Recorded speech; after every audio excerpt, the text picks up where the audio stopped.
খড়িবাড়ির ভারত নেপাল সীমান্তে দুই মার্কিন নাগরিক সহ আরও এক ভারতীয় যুবক গ্রেপ্তার।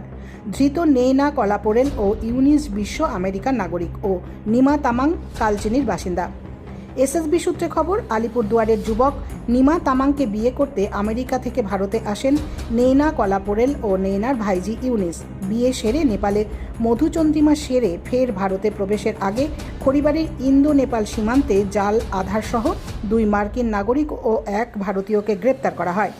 নেইনা কলাপোরেল নিমা তামাংকে গত 13ই এপ্রিল বিয়ে করে এবং 21শে এপ্রিল নেপালে মধুচন্দ্রিমায় যান। আলিপুরদুয়ারের হ্যামিল্টনগঞ্জ থেকে মার্কিন নাগরিকদের 10,000 টাকায় একটি জাল আধার করা হয়েছিল বলে জানা গিয়েছে। ধৃতদের খড়িবাড়ি পুলিশের হাতে তুলে দিলে আজ শিলিগুড়ি মহকুমা আদালতে পাঠানো হয়েছে।